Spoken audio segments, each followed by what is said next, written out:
नमस्ते दोस्तों, कल्पना कीजिए परीक्षा पे चर्चा 2026 का मंच है और इस बार बच्चों के हाथ में किताबें नहीं बल्कि देश से जुड़े सवालों की एक लंबी लिस्ट है। पहला बच्चा पूछता है, सर देश में एम्प्लॉयमेंट इतनी कम क्यों है? दूसरा पूछता है, सर लद्दाख में टेंशन क्यों है? और तीसरा पूछता है, सर आप प्रेस कॉन्फ्रेंस कब करेंगे? अब यहाँ माइक कट होकर जवाब मिलेगा या रहेगा सिर्फ सन्नाटा।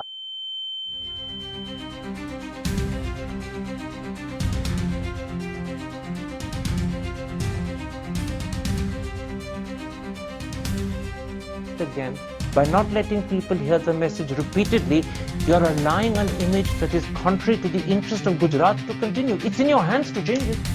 I'm out of the list. Purple water.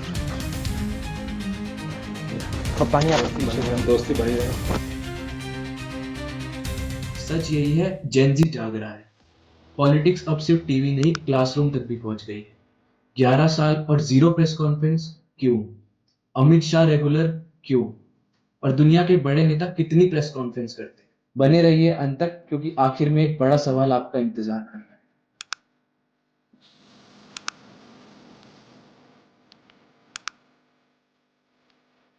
बहुत ही ज़्यादा मैं कहता हूँ इंडियन डेमोक्रेसी के लिए नेगेटिव ये हुआ है कि हमने एक्सेप्ट कर लिया है कि our prime minister can not be question. सब कुछ बोलता हूँ, ऐसा नहीं झूठ बोल रहे हैं, मेहरबानी कीजिए, ये भाषा ठीक नहीं है।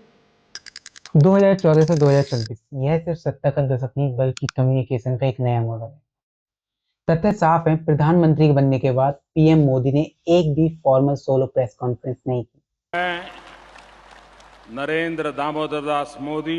यह बात कई मीडिया रिपोर्ट्स और वॉचडॉग एनालिसिस में दर्ज है। इसका मतलब ये नहीं है उन्होंने मीडिया से दूरी बनाई, उन्होंने रास्ते बदले, बंद नहीं किए। उन्होंने 100 से ज्यादा क्यूरेटेड इंटरव्यूज किए, खासकर चुनावी सालों में, और कई बड़े इंटरनेशनल मूवमेंट्स पर भी बोले। जैसे 2023 को वॉल स्ट्रीट जर्नल को दिए गए एक इंटरव्यू में India US ties, Russia Ukraine war और चाइना बॉर्डर पर बात की।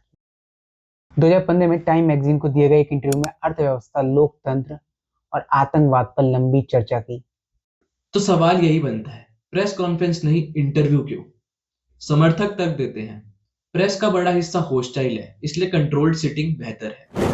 वहीं आलोचक तर्क देते हैं, बिना खुली प्रेशर के अकाउंटेबिलिटी कम होती है। सच शायद बीच में है, यह डर नहीं, स्ट्रेटेजी ज्यादा लगती है।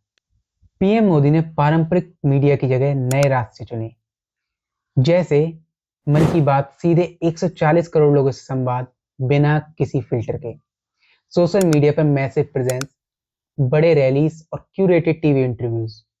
यह वन वे कम्युनिकेशन नहीं बल्कि वन टू मैनी कम्युनिकेशन है, तेज, डायरेक्ट और नैरेटिव का पूरा कंट्रोल। अब आते हैं अमित शाह पर। 2025 में जिन्होंने बार बार प्रेस से बातचीत की, खासकर जम्मू कश्मीर इलेक्शंस, आर्टिकल 370 और ऑपोजिशंस पर। उनका स्टाइल शार्प, डायरेक्ट और कन्फ्रंटेशनल।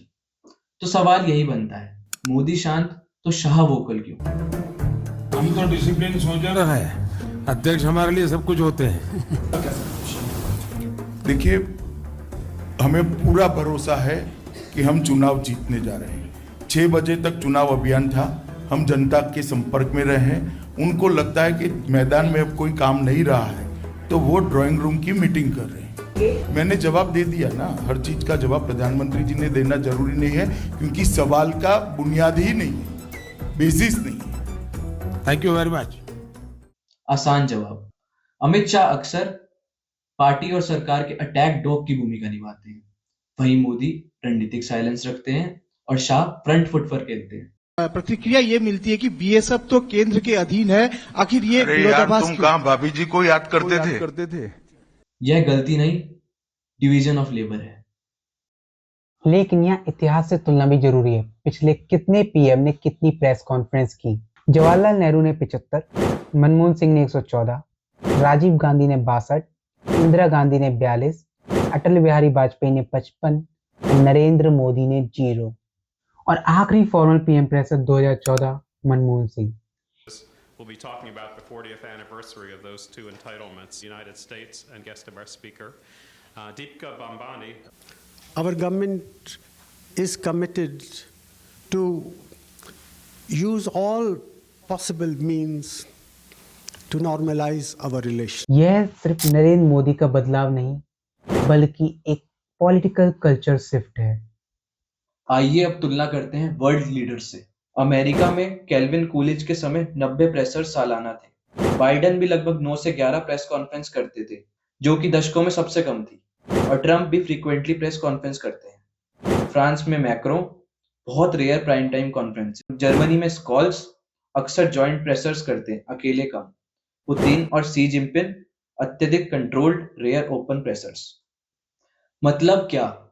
दुनिया भर में प्रेस कॉन्फ्रेंस का लेवल घट रहा है, लेकिन मोदी का लेवल फिर भी एक्सट्रीम लो माना जाता है। सीएम मोदी का एरा पीएम मोदी से बिल्कुल अलग था और दिलचस्प मोड़ यहीं आता है। सीएम मोदी बिल्कुल अलग थे, तेज, कॉम्बेटिव और रिपोर्टर्स को चैलेंज करते थे। Being prejudiced against Muslims. Do you have an image problem? I think it's not proper to say that people. There are 2 or 3%, those who used to talk in this terminology. And I always say, God bless them. You're saying this is a conspiracy of 2-3 people only? I have not said so. But you're saying it's only 2-3 people. This is what I have information. It's not the people's voice. 2002 right जैसे कठिन समय में भी वो सामने आए, तब वो डिफेंसिव नहीं ऑफेंसिव कम्युनिकेटर हुआ करते थे। The Supreme Court seems to have a problem with you. Karan, I have a small request. Please go to the Supreme Court judgment. And is there anything in writing? I'll be happy to know everything. It wasn't in writing. You're absolutely right. If It was it an is in observation. It is an observation. If it is in judgment, then I'm. लेकिन प्रधानमंत्री बनते ही style पूरा बदल गया। Local politician से global statesman mode में shift हुआ। Philosophy में देखें तो प्लेटो कहता है फिलोसफर किंग को नरेटिव कंट्रोल चाहिए, जबकि एरिस्टोटल कहता है डेमोक्रेसी का दिल है खुली पब्लिक डिबेट। तो सवाल बनता है control versus conversion, efficiency versus accountability. PM Modi का मॉडल अवॉइडेंस नहीं बल्कि एक इवॉल्व पॉलिटिकल स्ट्रेटेजी है। क्या परीक्षा पे चर्चा पे सचमुच बच्चे टफ सवाल पूछेंगे? शायद। और यही दिन भारत की डेमोक्रेसी का असली टेस्ट होगा। अब आपकी बारी, कमेंट सेक्शन में बताइए, क्या पीएम मोदी कभी कोई सोलो प्रेस कॉन्फ्रेंस करेंगे? मिलते हैं देश रिकॉर्ड की अगली वीडियो में। जय हिंद।